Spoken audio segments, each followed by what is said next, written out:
नमस्कार दोस्तों, आरती सौरभ सहदेव चैनल पर आपका एक बार फिर से स्वागत है। तो आज हम फिर से लेकर आए आपके लिए एक नई कहानी। तो आज की कहानी है हमारी ब्राह्मणी और नेवला की कहानी। तो चलिए दोस्तों, कहानी को हम शुरू करते हैं। एक गांव में एक ब्राह्मण अपनी पत्नी के साथ रहता था। उसके घर के आंगन में एक नेवली भी रहा करती थी। ब्राह्मण की पत्नी गर्भवती थी। जिस दिन उसने पुत्र को जन्म दिया, उस दिन नेवली ने भी एक नेवले को जन्म दिया। नेवले को जन्म देने के बाद नेवली चल बसी।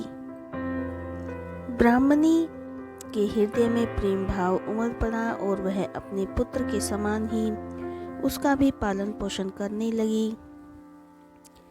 नेवला भी ब्राह्मण के परिवार से अच्छी तरह घुल मिल गया। वह सदा उनके पुत्र के साथ खेला करता। दोनों में अच्छी मित्रता हो गई। ब्राह्मण और उसकी पत्नी को नेवले और अपने पुत्र की मित्रता में कोई आपत्ति नहीं थी। दोनों का प्रेम देख वे प्रसन्न रहते थे, किंतु ब्राह्मणी का हृदय सदा चिंतित रहता था और वह सोच बैठती थी कि पशु बुद्धि के कारण कभी नेवले ने उसके पुत्र का कुछ नुकसान कर दिया तो यह शंका धीरे धीरे उसके मन में घर करते गई। उधर ब्राह्मण का विश्वास था कि पशुओं में भी प्रेम भाव की समझ होती है और नेवला अभी उसके पुत्र को हानि नहीं पहुंचाएगा। एक दिन ब्राह्मणी अपने पुत्र को एक वृक्ष की छांव में सुलाकर नदी में पानी भरने चली गई। उस समय नेवला भी वहां खेल रहा था। जाने के बाद वह ब्राह्मण से पुत्र का ध्यान रखने को कह गई। उसे भय था कि कहीं नेवला उसे काट न ले।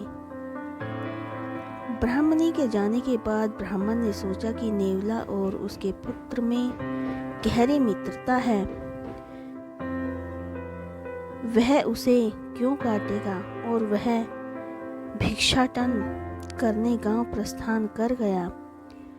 ब्राह्मण वहां से गया था कि वृक्ष के नीचे बने बिल से एक काला नाग निकल आया और ब्राह्मण के पुत्र की ओर बढ़ने लगा। पास ही खेल रहे नेवले की दृष्टि उस काले नाग पर पड़ी तो वह उस पर टूट पड़ा और मार डाला। काले नाग को मारने के बाद वह घर से बाहर निकला तो पानी भरकर वापस आती ब्राह्मणी की दृष्टि उस पर पड़ी। नेवली के मुंह में खून लगा हुआ था, जिसे देखकर ब्राह्मणी घबरा गई। उसने सोचा कि नेवला उसके पुत्र का वध करके आ रहा है। क्रोधवश अपने सिर पर उठाए घड़े को उसने नेवले पर पटक दिया और नेवले के प्राण पखेरु उड़ गए। भागती हुई ब्राह्मणी अपने पुत्र के पास पहुंची तो उसे वृक्ष की छांव में शांति से सोते हुए पाया। पास ही काले नाग का छत विछत शरीर पड़ा हुआ था। उसे समझते देर न लगी कि उसके पुत्र की रक्षा के लिए नेवले ने काले नाग को मार डाला है। वह दुख और पछतावे में अपना सिर पीटने लगी। तभी ब्राह्मण भिक्षाटन वापस लौटा। ब्राह्मण ने उसे नेवलों की बारे में पूरी बात बताकर कोसने लगी कि यदि मेरी बात मानकर तुम पुत्र के साथ रहते और लोभवश भिक्षाटन को नहीं जाते तो नेवले की जान नहीं जाती। नेवले के प्राण तुम्हारे लोभवश गए हैं। तो दोस्तों, इस कहानी से हमें यह शिक्षा मिलती है कि बिना सोचे समझे कुछ नहीं करना चाहिए। तो दोस्तों, आज की कहानी हमारी यहीं पर समाप्त होती है। आज की कहानी आपको हमारी कैसी लगी, हमें कमेंट करके ज़रूर बताएं।